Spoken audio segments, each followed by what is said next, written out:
I go by Stephanie Clark. 21 years old, and somewhere along the way, my mother decided I was completely on my own.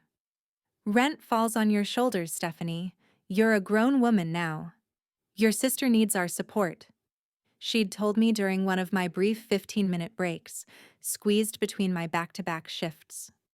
I stood there in my grease-stained cafe uniform, phone pressed awkwardly between my shoulder and ear. My fingers still reeked of scorched espresso and cheap dish detergent. Meanwhile, my younger sister lounged at home, scrolling endlessly on the living room couch without paying a single cent in rent. Her most pressing concern? Deciding which carefully filtered photo to upload next. As for me, I constantly calculated whether my meager paycheck could stretch to cover both groceries and textbooks in the same 7-day period. My mornings started at the university bookstore, my evenings ended at the cafe, and I crammed my actual classes into whatever gaps remained, like some forgotten afterthought. Every single time I even hinted that I was barely keeping my head above water, my mother recited the exact same phrase, as if reading from a worn-out script. Quote, 1. That sentence carved itself deep into my consciousness. No matter how many exhausting double shifts I endured, how many nights I silently cried over bills I couldn't pay on time, they never once offered assistance. They never even asked if I was managing okay. Then everything shifted completely. The daughter they'd wrapped in protective bubble wrap finally came crashing down. All of a sudden, my so-called independence stopped being my personal choice and became their only remaining lifeline. The calls started, then the texts. Begging turned into demanding. For the very first time in my entire existence, I held every bit of the power. When they desperately needed my help, I looked them straight in the eye and said no. If you've ever worked yourself down to the bone while watching someone else coast through life on handouts, stay with me until the very end and hit that subscribe button, because you'll definitely want to witness exactly how this whole situation unfolds. I never set out seeking revenge. I just wanted the simple ability to breathe. Most of my mornings followed an identical pattern. The alarm screamed at 5:45. My hand slapped the snooze button with practiced precision. A familiar, nagging ache in my lower back reminded me of the previous night's closing shift that ran way too late. By 6 o'clock, though, I'd dragged myself upright, forcing my exhausted body into jeans that carried the faint aroma of stale coffee mixed with whatever discount laundry detergent happened to be on sale the week before. At 7:30 sharp, I stood behind the campus bookstore counter, mechanically scanning overpriced textbooks for bleary-eyed freshman students. Student identification, please. Are you interested in renting or purchasing? No. Unfortunately, I can't offer you any discount. I don't receive one either. My entire existence had become this endless loop of rehearsed robotic phrases. Rough night? Tara, my supervisor, asked one particular morning when she noticed me stifling yet another yawn. Just the typical routine, I mumbled back, shoving another heavy stack of ridiculously overpriced business textbooks onto the metal shelf. Between helping customers, I'd steal quick glances at my phone. Our family group chat stayed perpetually filled with the exact same type of content. Photographs from home, a fancy new latte topped with whipped cream and caramel drizzle, my sister flaunting her latest self-care afternoon. A mirror selfie showing off brand new clothes with the caption, quote 5, a short video of her bare feet propped up in the passenger seat of a car. Quote 6. I scrolled through it all in complete silence, my thumb hovering motionless over the glowing screen. Not a single person had bothered to ask how my midterm examinations were progressing. Nobody inquired about how many exhausting hours I'd been scheduled this particular week. Nobody checked whether I'd even eaten a proper meal. By noon, my shift concluded. I grabbed a protein bar from my backpack, my lunch, and speed walked across campus to my next class. I sat way in the back row, eyelids unbearably heavy, my laptop screen displaying lecture slides that all blurred together into one long, incomprehensible paragraph. During a brief 5-minute break, I nervously opened my mobile banking application. My stomach immediately clenched tight. $39.87 in my checking account. Rent came due in exactly 4 days. I swallowed down the rising panic and continued scrolling. That's when I spotted it. A fresh notification from my sister's Instagram account. A brand new post. She posed in our parents' spacious kitchen, grinning widely while holding up a set of car keys. Mom and Dad promised I'd never have to stress about finances while I'm discovering myself. My home, my safe haven. I'm incredibly blessed. Balloons decorated the background. A celebratory cake sat prominently on the granite counter. My former bedroom, the room I'd grown up in, had been completely transformed into her content creation studio, decorated with strings of fairy lights. I stared at that screen until my vision began to sting. At 4:30 in the afternoon, I clocked in at the cafe located across town. The air hung thick with the scent of roasted coffee beans and scorched milk. The customer line already snaked out the front door. Quote 8. Someone shouted over the constant noise. Quote 9. I responded automatically, my voice flat. A group of college students laughed loudly in the corner booth, complaining dramatically about their supposedly crazy 15-hour weekly workloads. I thought quietly about my 37 hours split between 2 separate jobs, plus attending classes, plus completing assignments, plus the suffocating, relentless fear that one unexpected bill would completely destroy me. Around 7 in the evening, during a rare lull in customers, I finally received a text message from my mother. Mom. I stared hard at those words, feeling heat rising steadily in my chest. Me. The typing bubbles appeared, then vanished, then reappeared again. Mom. I clenched my jaw so incredibly hard it actually hurt. Me. Quote 13. She replied almost instantly. Mom. Quote 14. More assistance. As if my 2 exhausting jobs, my constant panic attacks, my perpetually empty refrigerator were somehow signs that I required less support. I almost typed out everything swirling through my thoughts. How they'd purchased her a car but never helped with my monthly bus pass. How they'd thrown her an elaborate graduation celebration and sent me a brief quote 15 text when I made Dean's List. How they'd excused her from household chores because she claimed stress while I scrubbed dishes alone at 16 years old. Instead, I deleted every single draft and simply typed back. Me, quote, 16. That particular night, during my brief 10-minute break, I unlocked my phone and opened a private notes application I'd never shown another living soul. At the very top, I'd written a title several weeks ago. I started adding fresh bullet points. 2 demanding jobs, absolutely 0 help. They completely remodeled my childhood bedroom for her content creation. I stared down at that growing list, my fingers physically trembling. This wasn't simply stress anymore. This exceeded typical sibling rivalry. This represented a clear, established pattern. Years upon years of it. And for the very first time, a dangerous thought slipped quietly into my consciousness like a whisper. What would actually happen if I completely stopped being their safety net? If you've ever wondered exactly how long you're supposed to remain the strong one before something deep inside you finally snaps completely, you already understand precisely where this is heading. The phone call that altered everything didn't occur because I planned it carefully. It happened because my mother pushed exactly the wrong button at precisely the wrong moment. It was an ordinary Tuesday evening. I'd just finished another grueling closing shift at the cafe. My feet throbbed painfully. Sticky syrup clung to my forearm. Some angry customer had yelled aggressively at me because we'd run completely out of oat milk. I stood exactly one loud noise away from breaking down crying in the walk-in refrigerator.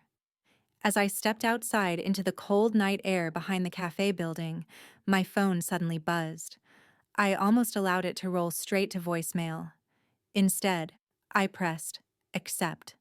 I said, my voice completely flat and emotionless. She chirped brightly.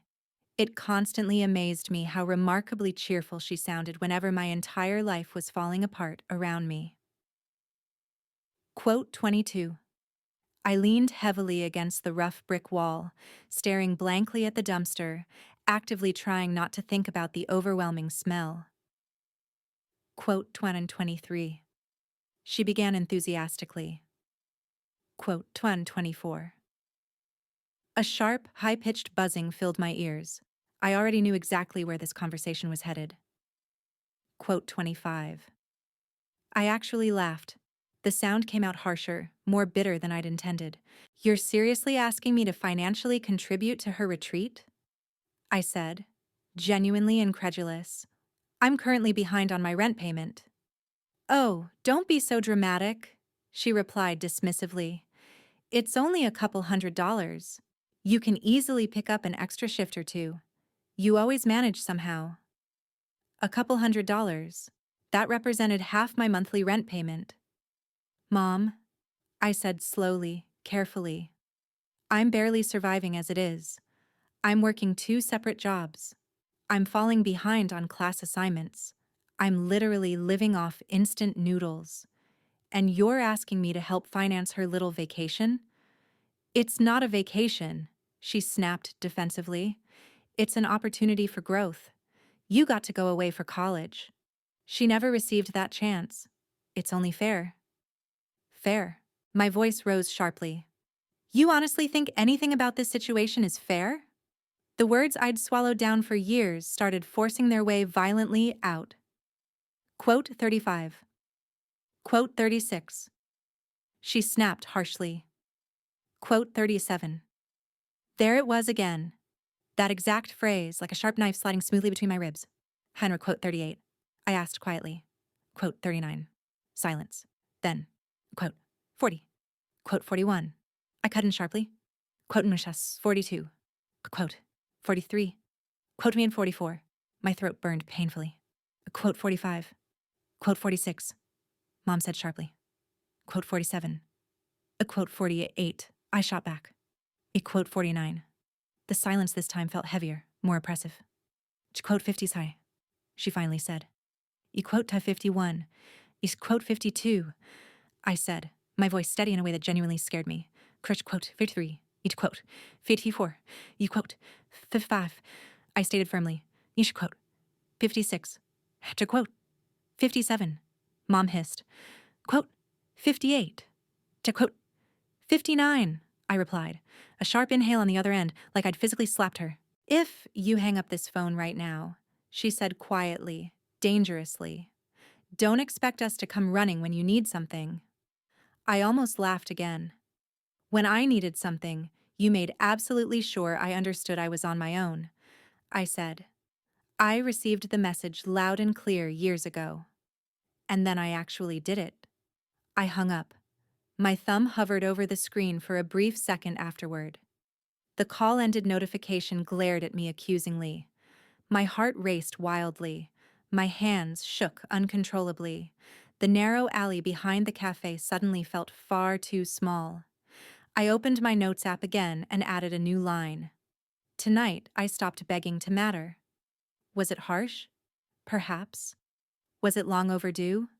Absolutely. People talk about the moment they finally snapped like it's some explosive, dramatic event. Mine was quieter, colder. It wasn't screaming or throwing things. It was simply deciding. Deciding that if they could live comfortably with their choices, then so could I. After that confrontational phone call, the silence from home became absolutely deafening. No more family group chat updates. No more proud of you text messages. No more passive-aggressive reminders that my sister needed me. For a week or two, I operated on complete autopilot. Class, bookstore shift, cafe shift, collapse into bed, repeat endlessly. But the anger that had once felt like corrosive acid burning through my veins slowly cooled into something sharper, clearer, clarity. One particular night around 2 in the morning, after finishing an essay I barely remembered writing, I opened my banking app again. Same depressing numbers, same anxious knot twisting in my stomach. Then I opened another tab I rarely touched, a savings account with a pathetic balance I'd been squirreling away bit by bit. Tips here, a small scholarship refund there. It wasn't much at all, but it was entirely mine. For years, every single extra dollar had gone directly towards survival. Rent, food, textbooks. I'd never even considered using any of it for anything that wasn't strictly necessary, but necessary had started to feel like a prison. I thought about my sister at home. Movie nights, takeout deliveries, a room she didn't pay for, and me, counting loose coins for laundry. I thought about my mom's voice. You chose this. No, I thought firmly. You pushed me into this. The next morning, during my break between classes, I sent a text to my friend Riley. Me. Crazy idea. Road trip next month? Just a weekend. Beach. Cheap motel. Ramen and bad decisions. Riley. Lowell, are you serious? I thought you were permanently married to your double shifts. I stared at the screen. My thumb hovered uncertainly. Me. I'm serious. I need to remember what it feels like to do something that isn't just surviving. Within hours, we'd created a solid plan. 3 friends, 1 beat-up car, a 2-night stay at the absolute cheapest motel we could find within driving distance, and enough snacks to fuel a small army. When the weekend finally arrived, I almost backed out completely. My anxiety screamed loudly. Then another voice, quieter but steadier, said firmly, "We left at dawn." The sun wasn't even up yet when Riley pulled up directly in front of my apartment building. Music blasting, trunk already stuffed with backpacks and junk food. "You sure about this?" she asked as I climbed into the passenger seat. "No," I admitted honestly, "but I'm doing it anyway." The drive was messy and loud, off-key singing, terrible gas station coffee, and arguments over which playlist to use. For the first time in a long time, my laughter didn't feel forced or fake. At some point, I opened my camera and snapped a selfie. Hair a complete mess, sunglasses sitting crooked, a rare, genuine smile spreading across my face. I stared at it for a long moment. Then, deliberately, I opened Instagram. I hadn't posted anything in months. My feed was a graveyard of old academic achievements, cafe shots, and the occasional sunset photograph. I typed a careful caption. "Working 2 jobs isn't glamorous, but sometimes you get to spend your hard-earned money on something that's just for you. No guilt, no permission needed." I hesitated before hitting share, knowing exactly who would see it. We reached the beach just before sunset. The sky burned brilliant orange and pink.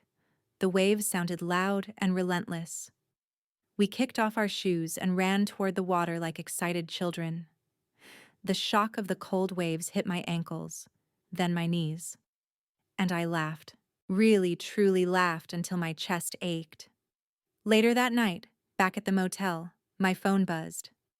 "Mom, looks like you have money for trips now." There it was. "No, how are you?" "No, I saw your post, looks fun." Just immediate accusation. Me. "I paid for this with my own money, from my own jobs, like everything else." She replied almost instantly. "Mom, if you have extra for that, you could have helped your sister." I stared at the glowing screen in the dark motel room. My friends were asleep. The air conditioner rattled softly. I thought about all the times I'd denied myself even small pleasures because I felt guilty. Because there was always some unspoken rule that my job was to sacrifice. I typed slowly, carefully. Me. Quote, 82. No response came. I placed my phone face down and opened the Notes app again, starting a new entry. Quote 83. I wasn't planning revenge in some movie villain way. There were no elaborate schemes. Just one decision at a time. Saying yes to myself. Saying no to them. I didn't know it yet, but this trip was the last time I'd feel even a little guilty about that. Because when I got back, they wouldn't be asking for a couple hundred anymore. They'd be asking for everything.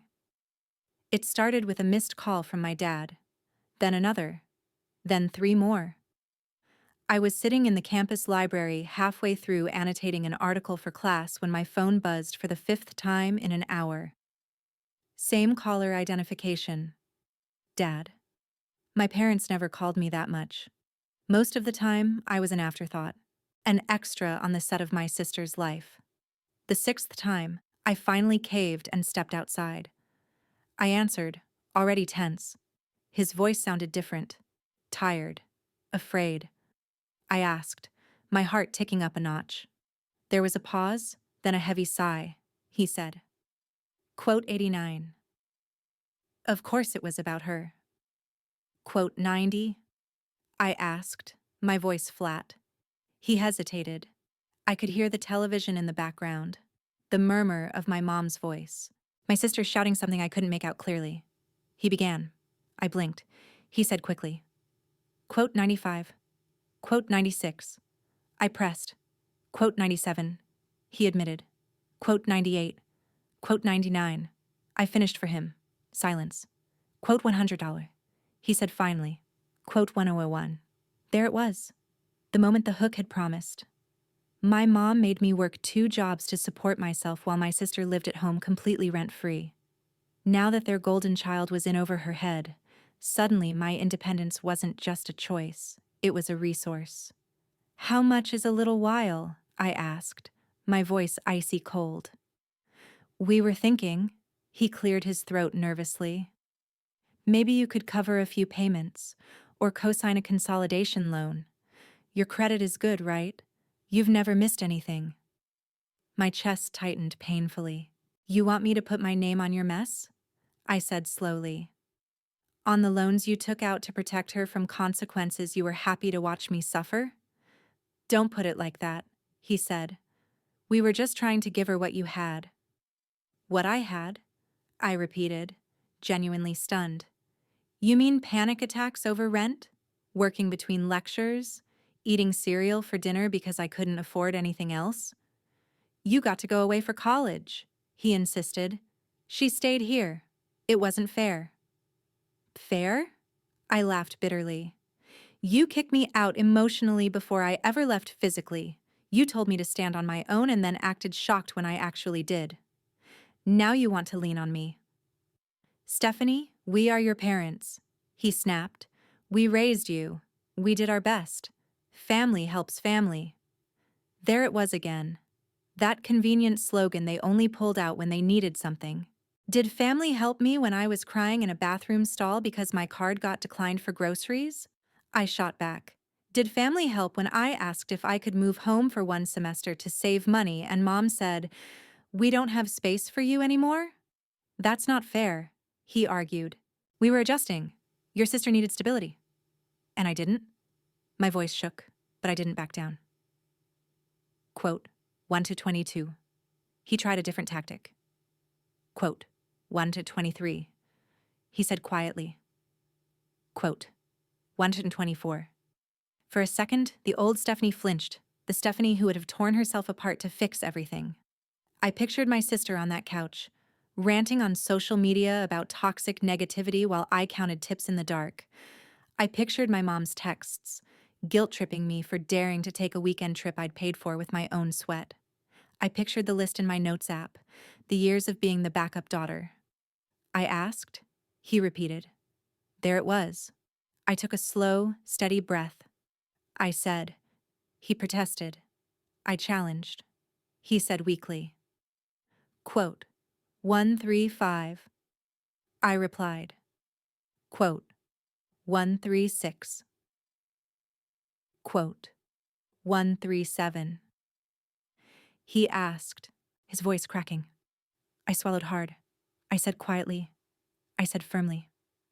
Quote 143. Quote, 144. He said, anger flaring. Quote, 145. Quote, 146. I cut in. Quote, 147. There was a long, brittle silence. Finally, he said. I stared at the sky, blinking back tears I refused to let fall. I said, and then I delivered the line that had been forming ever since that day in the cafe. The line my whole story had been building toward. I didn't shout it. I didn't whisper it. I just said it. And then I ended the call. No dramatic slam, no screaming match. Just a clean, final click. My phone buzzed almost immediately with incoming messages. First from Dad, then from Mom, then later from my sister. I didn't open them. I slid my phone into my pocket, walked back into the library, and sat down at my table. My hands were still shaking, but something inside me felt steady. For the first time in my life, I had chosen me over them. Not in a petty way. Not to hurt them for fun. But as a line in the sand. Some people will hear this and say I'm heartless, that I should have helped just this once. That blood is thicker than water. Maybe they're right. Or maybe they've never had to be the strong one until their spine started to crack. If you were in my shoes, if the people who left you to sink suddenly begged you to be their lifeline, would you throw them a rope? Or would you finally let go? For a while, I honestly thought they were bluffing. After I refused to co-sign the loan, there was a wave of angry texts, missed calls, half-written guilt paragraphs, then nothing. Just silence. At first, it felt like relief. No more notifications lighting up my phone. No more emotional landmines every time I checked my messages. I went to work. I went to class. I slept better than I had in months. Then the ripple effects started. It happened in small ways at first. My aunt messaged me on social media. Aunt Carol. I stared at the screen, jaw tight. Me. She left me on read. A week later, a cousin sent me a direct message. Quote, 154. I opened my sister's profile with a sinking feeling. There it was. A black background story post with dramatic text. Nothing hurts like realizing the person you looked up to the most would rather watch you fall than help you. Guess blood really isn't thicker than water. And under it, family betrayal hurts. No names mentioned, but everyone knew. I stared at it for a long time. My thumb hovered over the reply button. Then I locked my phone and shoved it into my bag. If I defended myself, I'd look guilty. If I stayed quiet, I'd look heartless. But I remembered my dad's voice. Quote 157. What no one ever asked was, hi, quote 158. 2 weeks passed before my sister finally called. I was on my lunch break at the bookstore, sitting in the stockroom on a crate, eating a crushed granola bar when my phone lit up. Incoming call. Little disaster. Yeah, that was her contact name. I'd changed it after the road trip. I almost let it go to voicemail. Instead, I answered and said nothing. Hello? She said after a second. Her voice sounded smaller than I remembered. Steph? Yeah, I said. I'm here. Silence, then a sniffle. So that's it, she blurted. You're just cutting us off? Letting everything fall apart? I closed my eyes, exhaled slowly. Nice to hear from you too, I said. She ignored that. You know they might lose the house, right? She continued, words tumbling over each other. They're fighting all the time. Dad's been snapping at everyone. Mom's crying like every night. They're drowning, and you're just living your life like nothing's happening. I pictured the house I'd grown up in. The kitchen where I'd learned to make boxed macaroni and cheese. The hallway where my childhood photos had slowly been replaced with her graduation shots and candid selfies. I didn't sign any of those loans, I said quietly. I didn't tell anyone to take on debt they couldn't afford. Wow, she said, voice sharp. You really don't care, do you? That hit me harder than I wanted it to. You think I don't care? I repeated. I care so much it's been suffocating me for years. I cared when they told me there was no space for me at home.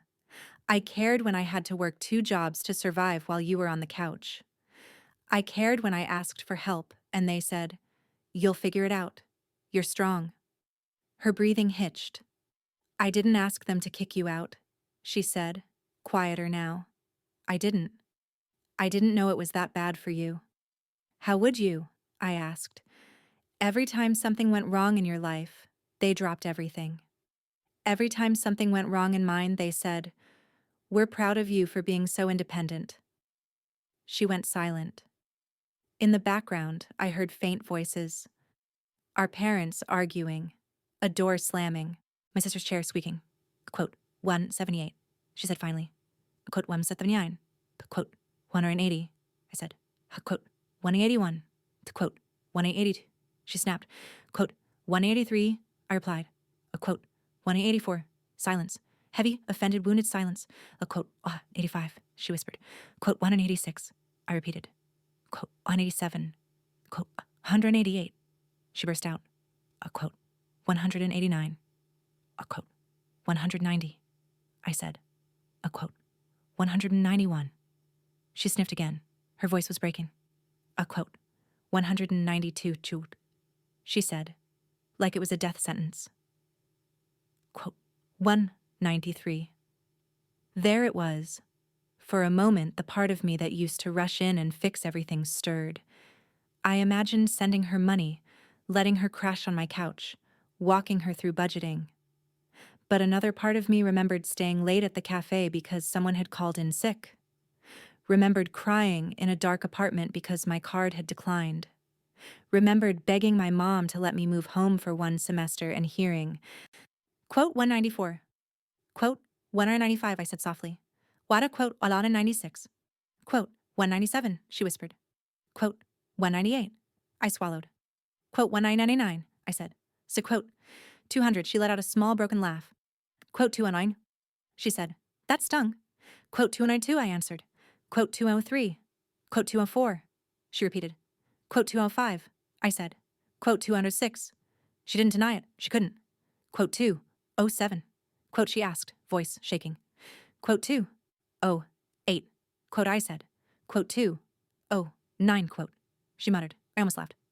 Quote, 212, I replied. Quote, 213. Quote, 214, she whispered. Quote, 215, I said quietly. Quote, 216. She was silent for a long time. Quote, 217. She finally asked, so quietly I almost didn't hear it. You will, I said honestly. Everyone does at some point.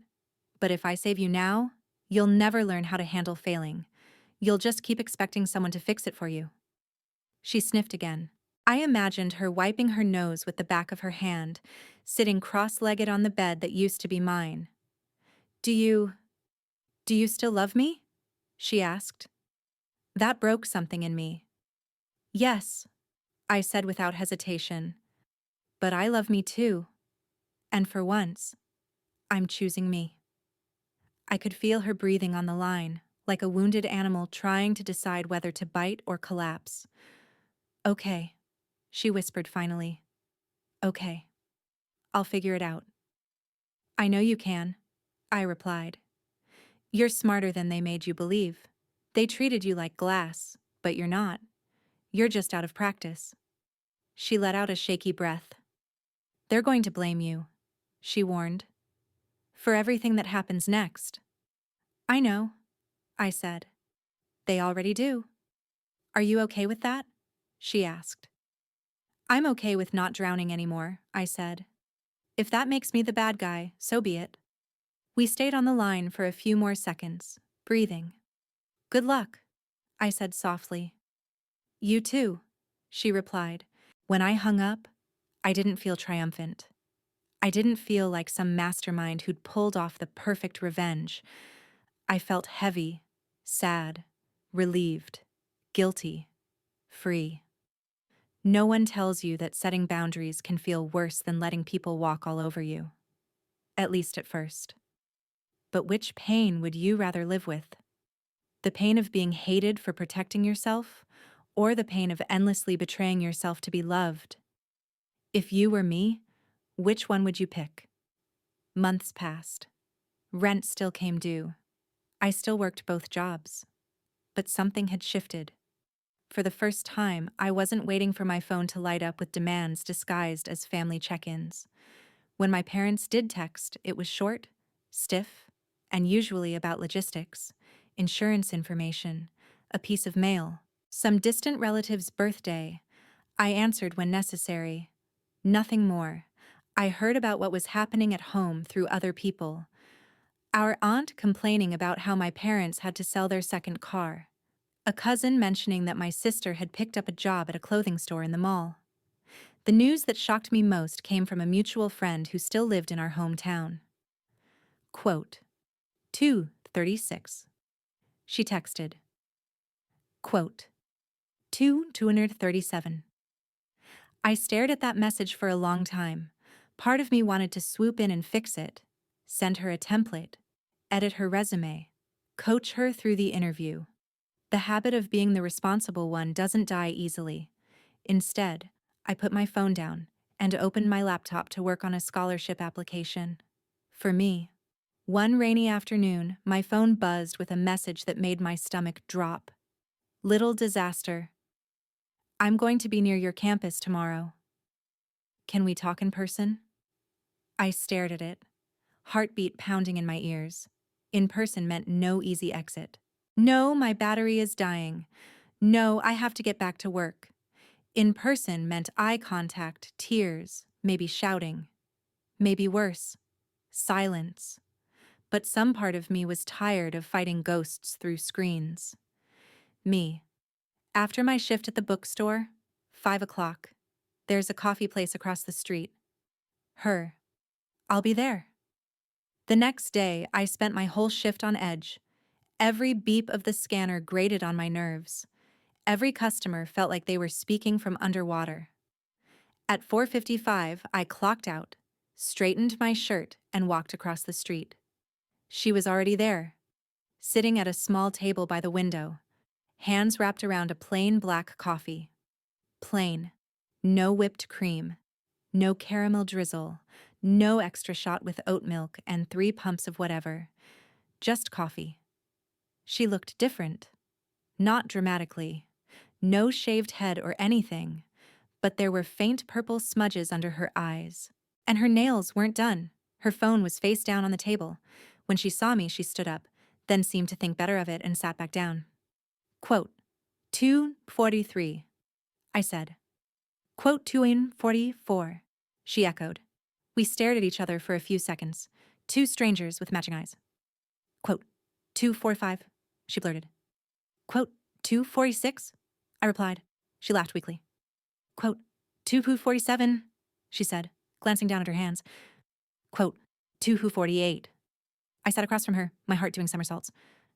Quote, 249, I asked. She took a deep breath. Quote, 250, she said. Quote, 251. That was more honest than I expected. Quote, 252, I said. She stared into her coffee like it held answers. She began. I didn't say, I told you so. I just nodded. They sold the car they bought me, she continued. Dad's working overtime. Mom picked up weekend shifts. And me? Apparently, I'm not a princess anymore. There was bitterness in her tone, but under it, something like shame. I got a job at the mall, she said. First week, my feet felt like they were going to fall off. Some lady yelled at me because we ran out of a size. My manager talks to me like I'm an idiot. And every time I complain, Mom says, now you know how your sister felt. That surprised me. She said that? I asked. Yeah, she snorted. Funny, right? Now she suddenly remembers you exist. I wasn't sure whether to feel vindicated or nauseous. Quote, 263. She added, looking up at me. But quote, 264. You quote, 265. I said. You quote, 266. You quote, 267, she said. You quote, 268. I swallowed hard. You quote, 269. I asked quietly. You quote, Nicht tuisatast, she said dryly. We both laughed, and for a split second it felt almost normal. Then her expression shifted. She admitted. I said, "You quote 274." She nodded slowly. "Quote 275," she said. "To quote 276." She looked up, eyes wet. "To quote 277," she whispered. "Quote 228." My throat tightened. "No, quote 2279." I said, "Quote 280." "Quote 281," she said. "Quote 280." She hesitated, then added, "It's quote 283." My stomach clenched. "Quote 284." I asked. "Quote 285," she said. "Quote 286?" Of course she did. "Quote 287." My sister continued. "It quote 2 I looked away, blinking fast. "Quote 289, she added. "To quote 290. She paused. "Quote 291, she said carefully. "Quote 2. The truth of that sat between us like a third person at the table. "Quote 293. I asked. She took a deep breath. "Quote 224, she said. "Quote 225. To quote 296. I said. She looked me dead in the eye. She quote 297, she said. She so quote 298. For a second, the little girl version of her flashed in my mind, the one who used to crawl into my bed after nightmares, before we learned the script of Hak quote 299 and Hak quote 300 Hatsa is quote Hash 301. I admitted. Quote Tasha 300 Sot Ashasa Sash 03, she said. Quote Das 304. That surprised me. Quote 305, I said. He's quote 306, she replied. Sasta quote 307. We sat in silence for a moment, listening to the hiss of the espresso machine, the murmur of other people's conversations. "So what now?" I asked. She shrugged. "Now I keep working," she said. "I pay my share. I figure out what I want that isn't just whatever looks good online. I mess up. I learn. I stop expecting someone to save me." She looked at me, eyes searching. "And you? You keep your boundaries," she said. "You don't sign anything for them. You don't jump every time they call. You keep building your life." "Separate from them?" I asked. She considered that. "Separate from their control," she clarified. "Not necessarily separate from me. If you don't want that." I let out a breath I didn't know I'd been holding. "I'd like that," I said. "Having a relationship that isn't just me resenting you, and you resenting me for resenting you." She smiled faintly. "Deal," she said. "Sisters, but with boundaries." We both laughed quietly at that. "Do they know you're here?" I asked. She snorted. "Mom told me not to lower myself by begging you," she said. "Dad said if I came, I should convince you to do the right thing." "And did you plan to?" I asked. She shrugged. "Maybe at first," she admitted. "But seeing you, hearing you, I can't unhear what you went through. I won't pretend it doesn't matter just because it's inconvenient." That was the twist I hadn't seen coming. Not some dramatic revelation of a secret fortune or a hidden betrayal. Just this. The realization that my revenge wasn't some grand act of cruelty. It was simply this: refusing to carry burdens that were never mine. Refusing to rescue people from consequences they chose. Refusing to keep playing a role that was killing me. And the unexpected side effect? It forced everyone else to finally grow up. We finished our drinks in silence. As we stood to leave, she hesitated. "Can I hug you?" she asked. I nodded. The hug was awkward at first. Two adults trying to remember how to be family without all the scripts. Then her shoulders shook, and mine did too. And for a moment, we were just two sisters caught in the middle of our parents' choices. Quote, 328, she whispered. Quote, 329.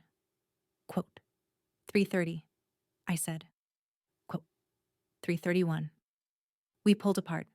As I watched her walk away, hair frizzy, jacket a little too thin for the weather, coffee-stained shoes, I realized something. This was the real revenge. Not them losing money. Not us fighting. Not some cinematic meltdown. The real revenge was that I was no longer begging for their approval, their support, or their version of love. I'd stopped auditioning for the role of good daughter in a play I never agreed to be in. I was writing my own script now. So here's the question I'll leave you with. Is the most powerful revenge making them suffer, or finally refusing to suffer for them? If you've ever been the strong one, the responsible one, the one everyone assumes will just handle it, tell me in the comments what your line in the sand would look like. And if this story hit a little too close to home, don't forget to like, subscribe, and stick around. Because sometimes the most shocking revenge stories aren't about strangers, they're about family.